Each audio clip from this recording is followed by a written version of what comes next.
Welcome to Point Blank, brought to you by Fitz Roofing. I'm Brandon Strange, and I'm joined as always by ESPN Houston's Joel Blank of the Press Box. Joel, welcome in. This season for the Texans, the stories off the field have been just as compelling, if not more compelling, than the on-field product.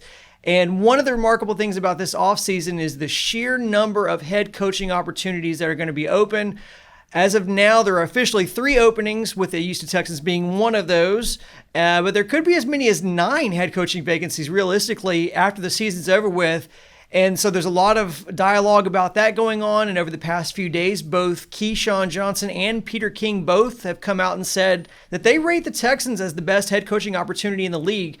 So putting aside that the Texans have to get the GM hire right, that goes without saying, how much does having a franchise quarterback like Deshaun tilt the advantage in the Texans' favor in comparison to some of these other openings? It's huge in the fact that that's the most attractive thing that the Texans have going for them as a franchise. They have a franchise quarterback in place that's still young enough that it's going to attract the interest of any offensive-minded coach, or any coach for that matter. And secondly, because the franchise is in Houston in the state of Texas and there's no state tax, and the fact that the weather is warm with no bad weather, their facilities are very good. Those are all going to be feathers in the cap of the Texans and look very good. So I think that those things all give the Texans hope that they can be the top choice of any coach out there and any general manager.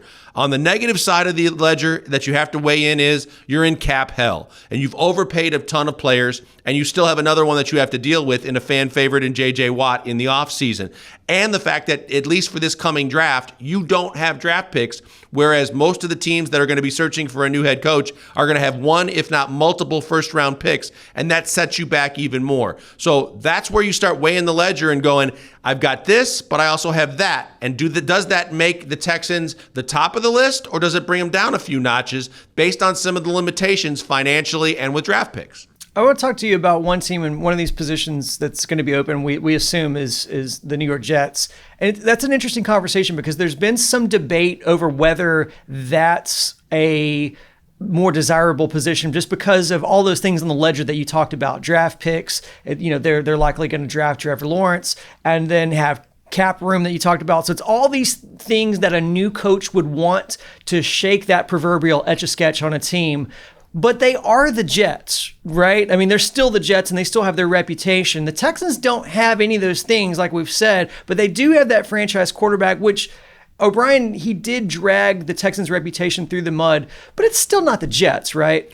It isn't. And that's why if you are interested in that job, you make sure you get at least a 3 to 5 year deal. If you can get 5 years, you get a 5-year deal because it's going to be a longer process. If you get Trevor Lawrence, now you've got a cornerstone you believe that you're going to build around, but the Jets look no longer than their own roster, no farther than their own roster to see Sam Darnold going, well, we were supposed to have our franchise quarterback a few years ago. So the bigger thing too is I get say-so in personnel decisions because the general manager issue with the Jets becomes a major deal. Even when you get a pick right, like Adams, you end up having to trade him and get more picks, and you're set back even further because they don't want to be there. Quentin Williams is a good defensive lineman. It looks like they got that one right. But you need to say so in personnel decisions, and you need a long enough deal that you can see this thing through, because if you do get your franchise quarterback in the draft, it's going to be a few years before you really see and reap the benefits of what you get out of this draft. So I think that the Jets have some positives. They have a lot of negatives too, and because you're going to be scrutinized way more than you would be in Houston by the media,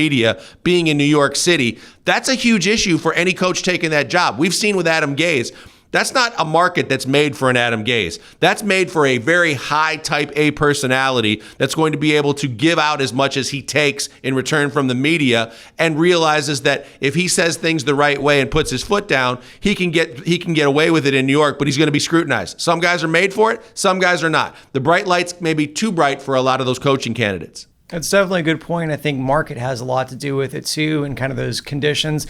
I want to talk to you about a couple other positions where we can kind of compare Texans to these openings. But before we do that, why don't you give us a word from Fitz Roofing? Yeah, we love the people at Fitz Roofing. If you guys need anything done with your roof, whether it be a repair job, you want a new roof, maybe it's for your business or for your family home, there's only one place to call. It's Fitz Roofing. They're locally owned and operated. They have the best ratings in the business. They use the best products. And more so than anything else, if you call today, 832-521-3000, 2001. Free, no obligation inspection. It costs you nothing. They come to you. They tell you what they can do. They go back on their way. If you want them to come back, they do great work before, during, and after the sale. Check them out today. Fitz Roofing, making a difference, one home at a time. Another couple of names that I think are interesting to kind of compare to the Texans are the Bears and Falcons, because the Bears have a good defense. They don't have a franchise quarterback and haven't had one in a while. The Falcons, on the other hand, have a good offense. They have a proven, but I would say inconsistent franchise quarterback in Matt Ryan. I think that's fair to say. And he's 35 too, so that his age weighs into it. How do you compare those two openings to the Texans' opportunity? From a Bears perspective, it's an interesting scenario because the general manager factors in because he's made some missteps. He traded up to take Trubisky over both Patrick Mahomes and Deshaun Watson in the past. They've drafted on defense, and they have one of the better defenses in all of football that only gets overlooked because of their offense. But offensively, if they improve the offensive line, they've got a couple of good running backs. They've got good receivers, starting with Robinson.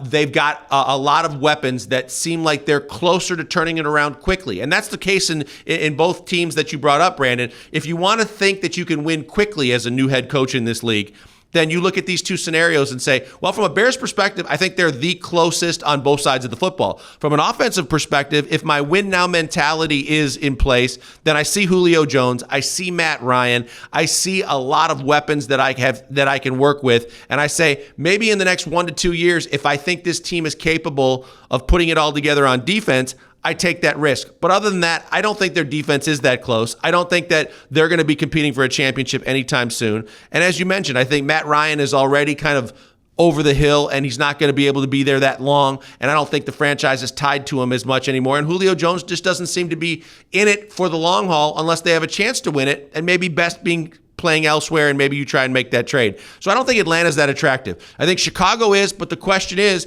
can you get a say-so again with the general manager so you can avoid the missteps of the last 3 to 5 years, which have set them back 5 to 7 years?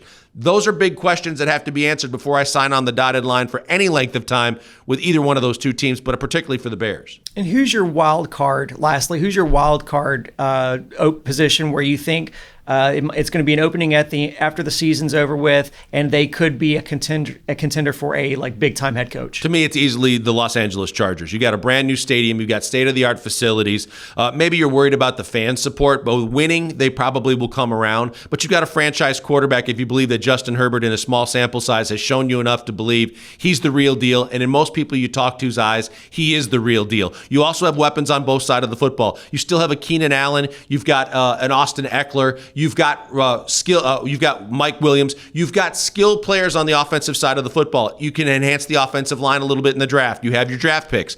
You're not in cap hell. And on the other side of the football, you have a Derwin James. You have a Bosa. You have guys that are already primed and ready to go to make that defense better than average. So I think that if the Chargers' job becomes open and they decide to move on from Anthony Lynn, it becomes, in my mind, the most attractive job on the market because you have draft picks. You're not strapped by the cap. You have good skill position players on both sides of the football, and they're at a certain age to which even if you don't win now, in the next 3 to 5 years, the window should be wide open because you have a young franchise quarterback in Justin Herbert. I think the Chargers is the job that trumps all other team openings if indeed it becomes open, and that's one you got to keep an eye on.